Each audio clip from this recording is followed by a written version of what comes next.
To me, money is just another term for abundance and prosperity, and what exists in the universe.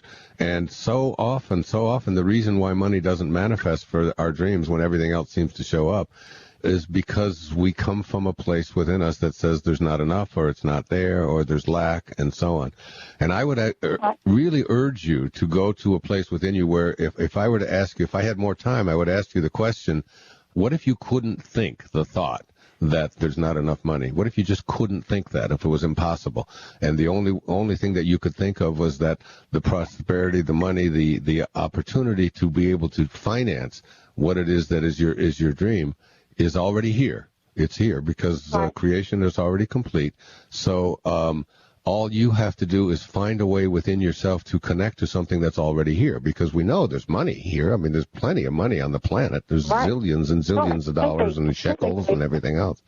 So instead of having the thought that this isn't, that I'm not manifesting, that I'm running out of time, that, which is all lack, which is all an absence of a real strong knowing within that the dream that you would like to be able to manifest is going to happen, instead and tell yourself, I can't think that thought. It's impossible for me to think a scarcity thought.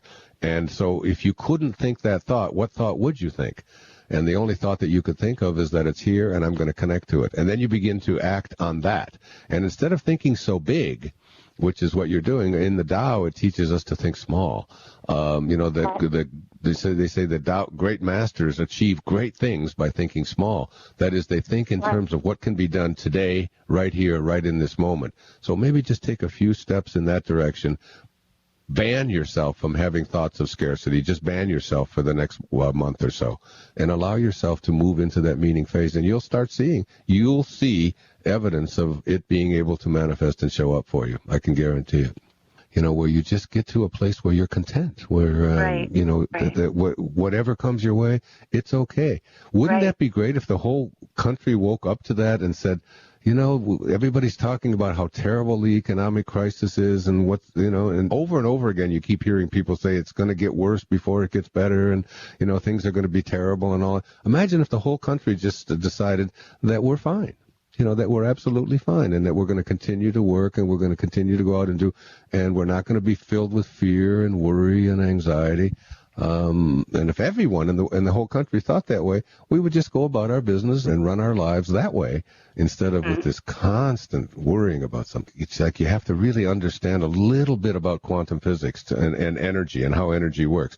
That lower energy, that is, and every thought that we have, there's a book called Power versus Force that many people have heard me talk about. David Hawkins, he's a medical doctor who's written it, about the energy component of different kinds of thoughts. Like the thought of shame, for example, is a very, very low energy, and if you do kinesiology tests on someone thinking a shameful thought, you'll find that their muscles go very weak when they think that.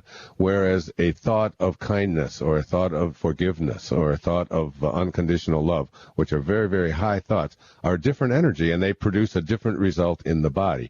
So that when we're talking about low energy, negative energy, on the Hawkins scale, it's anything that's below 200.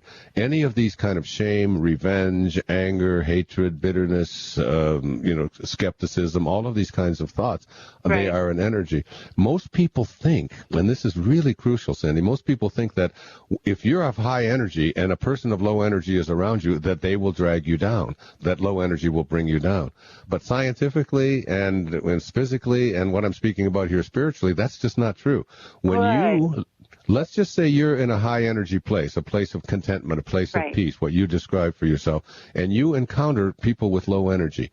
And you said something that's very revealing. You said, it makes me very upset, or it makes me very angry when I run into that. Now, what has happened there is that you have gone from, in your energy component of peace and kindness and happiness and joy and contentment and all that you are experiencing, and then you encounter this negativity, and instead of staying where you are, which will elevate lower energy, what you do is you retreat to their energy level. So you go down by getting angry at somebody for being angry at you, like if you're around a depressed person, if you get depressed when you're around a depressed person, it isn't that the depressed person made you come down, it's that you joined them in their energy, and now you've multiplied the amount of depression that you're experiencing, or the amount of anger,